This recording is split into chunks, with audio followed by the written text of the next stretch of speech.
DAW.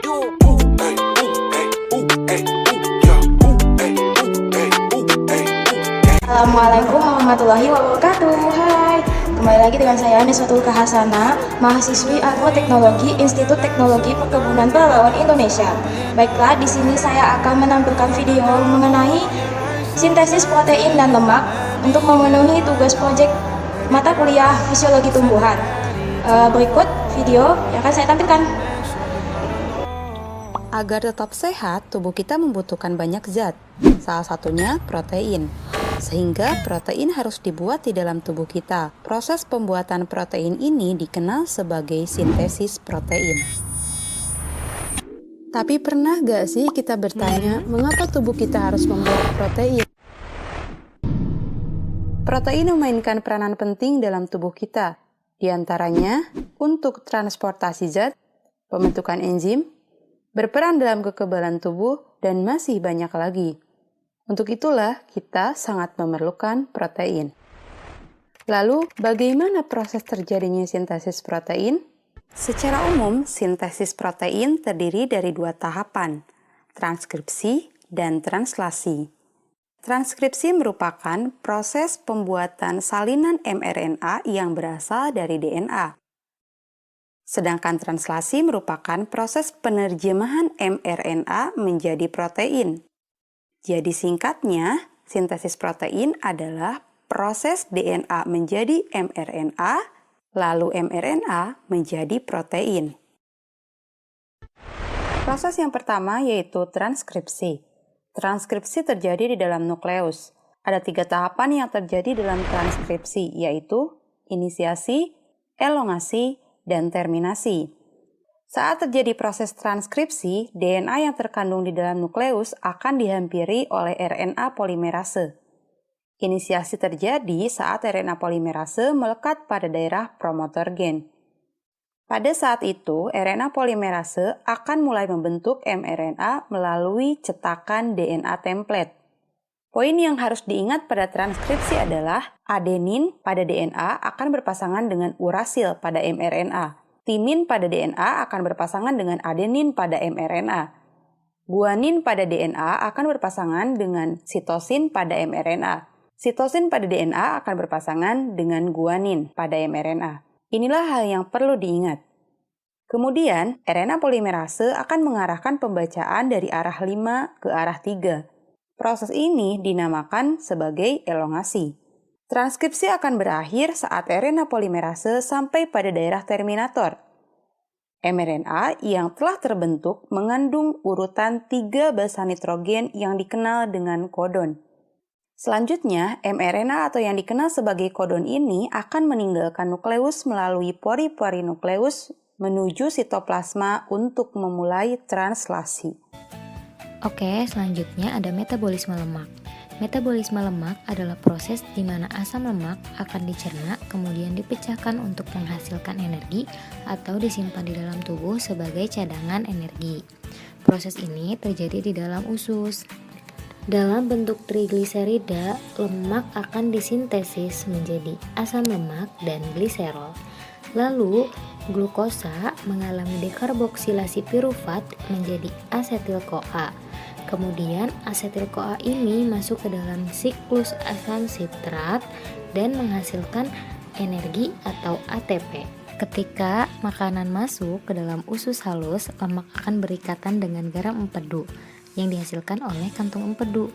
Cairan empedu ini berfungsi untuk mengemulsikan lemak menjadi butir-butir lemak yang lebih kecil dan akan diuraikan oleh enzim lipase menjadi asam lemak dan gliserol. Keduanya akan diabsorpsi oleh jonjot usus dan akan diubah menjadi senyawa yang diperlukan oleh jaringan.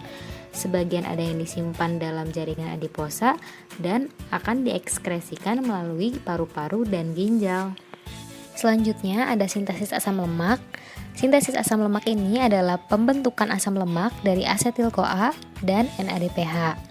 Proses ini terjadi di dalam sitoplasma, khususnya pada hati, jaringan adiposa, paru-paru, dan kelenjar mamae. Enzim yang bekerja sebagai katalis adalah kompleks enzim-enzim yang terdapat pada sitoplasma, sedangkan enzim pemecah asam lemak terdapat pada mitokondria. Nah, ini adalah gambar dari proses sintesis asam lemak yang terjadi di dalam tubuh.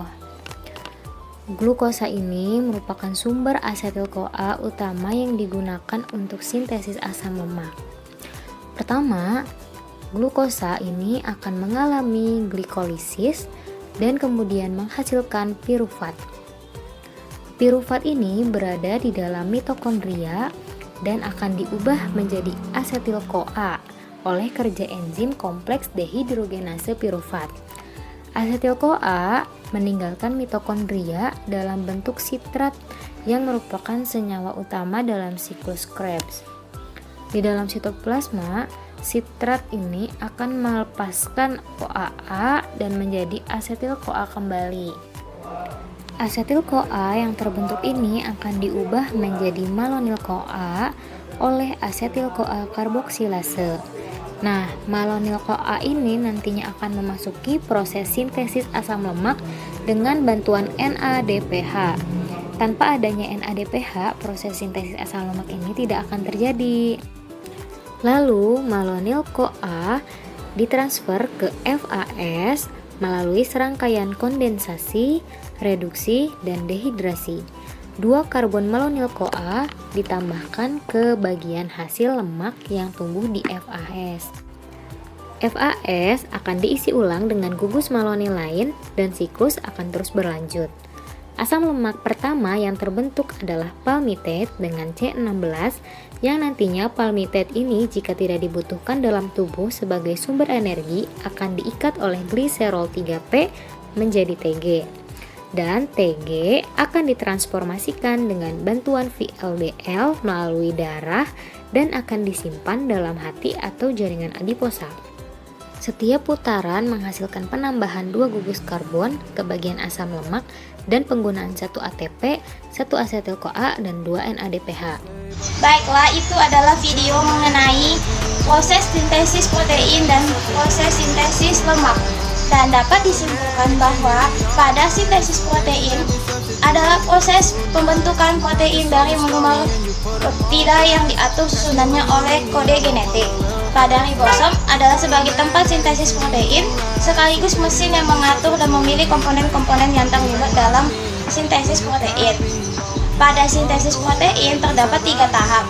Pertama, replikasi, transkripsi, dan ketiga adalah translasi.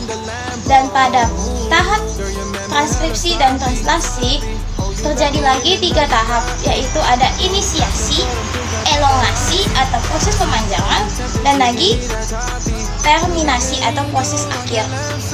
Dan untuk kesimpulan sintesis lemak, yaitu lemak itu juga dapat diartikan dengan lipid.